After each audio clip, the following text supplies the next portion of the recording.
Hello everyone. Welcome to our today's topic. Today's topic is control of respiration. हम अपने topic में आज देखने वाले हैं कि रेस्पिरेशन को किस तरह से हम कंट्रोल करते हैं. तो लेट्स स्टार्ट. रेस्पिरेशन क्या है? To take in of oxygen and give out of CO2 is nothing but the process of breathing. अब हम अगर इस ब्रीदिंग की अगर हम बात करते हैं तो inspiration and expiration, giving in, taking in and giving out. Okay, जो रेस्पिरेटरी गैसेस है, इन रेस्पिरेटरी गैसेस की इस तरह के मूवमेंट को ही हम ब्रीदिंग बोलते हैं. अब जो ये पूरा ब्रीदिंग का प्रोसेस हो रहा है और फिर जो रेस्पिरेटरी साइकिल्स अंदर होने वाली है, उसके थ्रू जो एनर्जी रिलीज होने वाली है, इन सभी का जो कंट्रोल है वो किस तरह से होगा. This all will be under dual control. Dual control यानी यहाँ पर दो मेन इंपॉर्टेंट सेंटेंस रहेंगे जहां पर जो है कंट्रोल होने वाला है. एक है हमारा नर्वस कंट्रोल और दूसरा है chemical control. Now let's start with nervous control.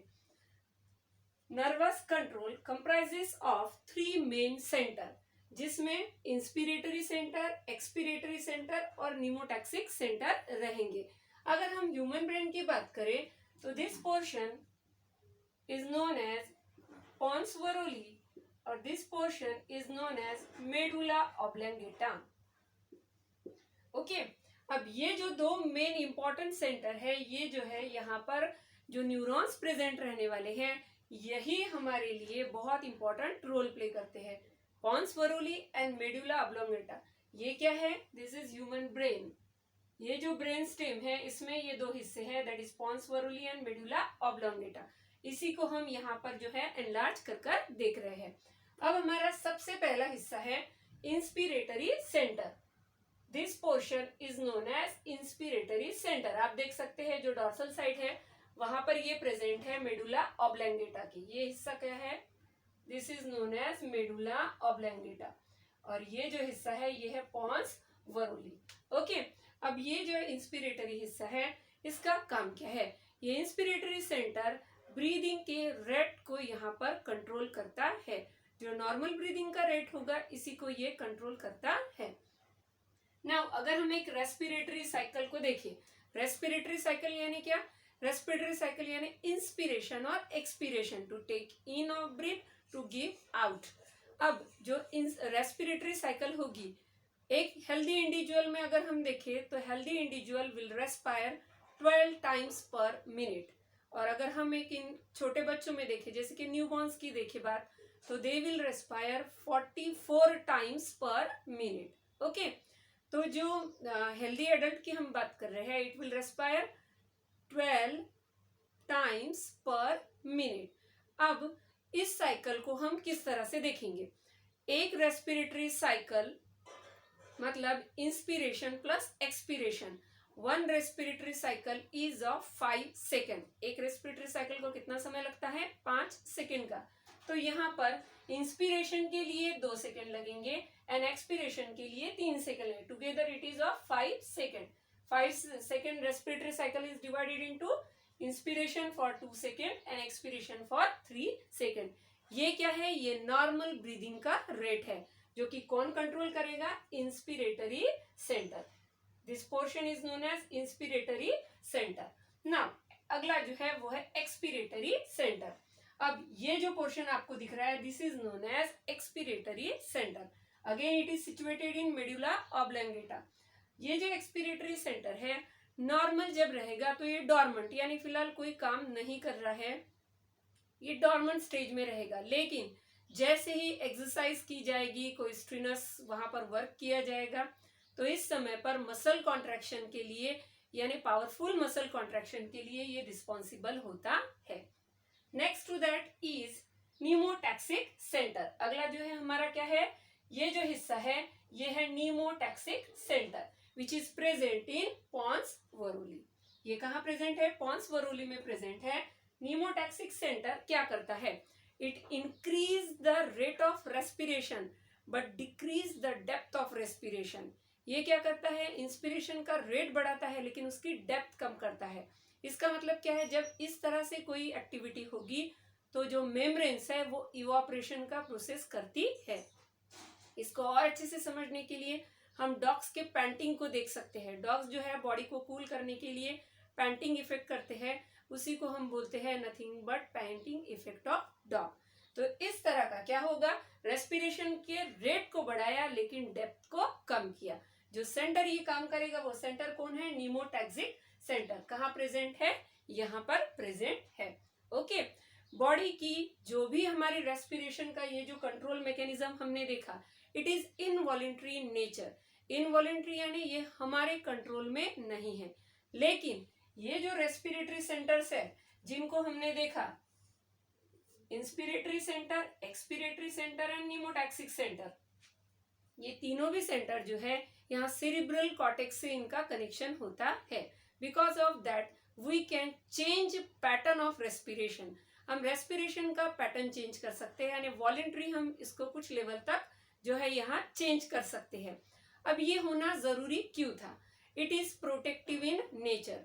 Protective in nature मतलब जैसे कभी कोई डस्ट, बहुत एकदम से डस्ट आई, या कोई पानी के अंदर किसी पर्सन को पानी के अंदर जाना पड़ा इस तरह, या पानी बाहर से एकदम अचानक से बॉडी के पास आ गया है, ऐसे कोई भी सिचुएशन में लंग्स के अंदर कोई हार्मफुल केमिकल्स, कोई गैसियस सब्सटेंस, कोई पोल्यूटेंट्स, वाटर, इस तरह की चीजें लंग्स के अंदर रश नहीं हो, इसीलिए हम इस पैटर्न को कुछ लेवल तक चेंज कर सकते हैं। ये पैटर्न कैसा है, ये पैटर्न प्रोटेक्टिव इन नेचर है, यानी somewhat it is protective in nature and under our voluntary control.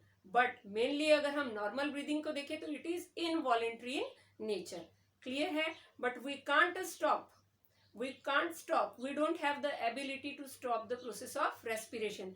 क्यों, अगर हम इस तरह इस ब्रीदिंग के मैकेनिज्म को अगर रोकने की और पूरे प्रोसेस को अगर रेस्पिरेशन के रोकने की हम कोशिश करें तो क्या है, यहाँ पर बॉडी में CO2 एक्यूमुलेट होना शुरू हो जाएगा। देखो, रेस्पिरेशन और ब्रीदिंग को मेनली क्या है, ब्रीदिंग मतलब क्या, इंस्पिरेशन एंड एक्सपिरेशन।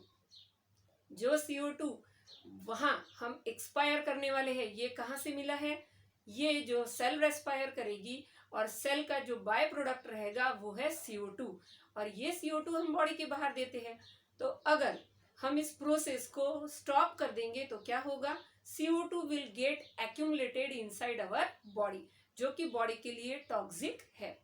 क्लियर है, मतलब under normal condition breathings are the process of breathing and its control is involuntary in nature, but we can change pattern to some extent. Okay, now number 2, this is about neural or nervous control. Now next to that is chemical control. chemical में अगर हम बात करें तो दो जो respiratory gas है हमारे CO2 and O2, इनके कॉन्सेंट्रेशन से यहाँ पर जो है चेंजेस होते हैं रेस्पिरेटरी सेंटर्स में। अब जो ऑक्सीजन है, यहाँ पर ऑक्सीजन का कॉन्सेंट्रेशन जो यहाँ प्रेजेंट रहेगा उसका बहुत ज्यादा कोई सिग्निफिकेंट इफेक्ट हमारे रेस्पिरेटरी सेंटर्स पर होता नहीं है, इसीलिए ऑक्सीजन का कोई भी सिग्निफिकेंट रोल यहाँ नहीं है। लेकिन जो CO2 है ये बहुत इंपॉर्टेंट रोल प्ले करता है स्टिम्युलेशन में। अब हम देखेंगे कैसे।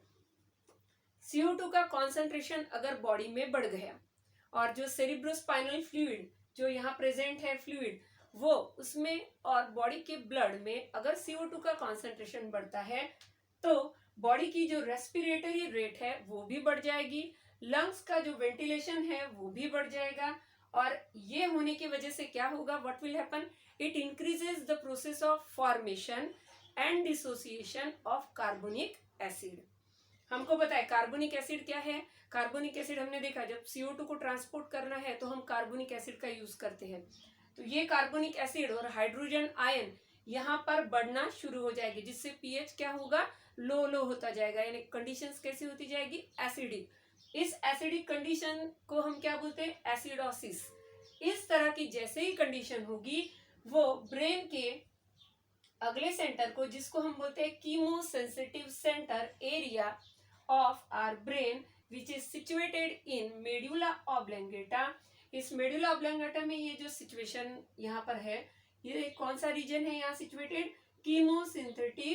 Chemosensitive area. ये जो कीमोसेंसिटिव एरिया है ये स्टिमुलेट हो जाएगा और क्या करेगा, यहाँ जो रिसेप्टर्स प्रेजेंट है, रिसेप्टर्स यानी जो सिग्नल को लेने वाले हैं, ये रिसेप्टर्स क्या करेंगे, ये रिसेप्टर्स सिग्नल को लेंगे और जो हमारे रेस्पिरेटरी सेंटर है यानी इंस्पिरेटरी सेंटर, एक्सपिरेटरी सेंटर और हमारा निमोटैक्सिक सेंटर, इन तीनों को भी वहां पर सिग्नल भेज दिए जाएंगे ताकि बॉडी की जो रेट है वो रेट नॉर्मलाइज कर वहां पर फिर से नॉर्मल कंडीशंस को लिया जा सके। ओके, हमने क्या देखा, केमिकल कंट्रोल। कौन से दो गैसियस सब्सटेंस है, that is nothing but O2 and CO2। ये ऐसे दो गैसियस यहाँ पर प्रेजेंट हैं जिनसे हम क्या करने वाले हैं, रेस्पिरेशन के रेट को यहाँ पर चेक करने वाले हैं, जिसमें O2 का कोई भी सिग्निफिकेंट रोल नहीं है, लेकिन CO2 के इंक्रीज होने पर बहुत सारे सिस्टम्स को एक्टिवेट कर दिया जाता है ताकि फिर से इसको नॉर्मलाइज कर दिया जाए। बॉडी में CO2 का यहाँ पर बॉडी से बाहर जाना बहुत जरूरी है, बॉडी में इसका एक्यूमुलेशन नहीं होना चाहिए, इसीलिए हम रेस्पिरेशन के रेट को कंट्रोल करते हैं।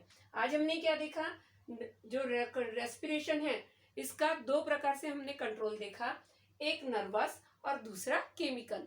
नर्वस में हमने देखा इंस्पिरेटरी, एक्सपिरेटरी एंड निमोटैक्सिक सेंटर, और केमिकल्स में हमने देखा concentration of O2 and CO2. Hope today's lecture will be helpful for you. Have a nice day everyone.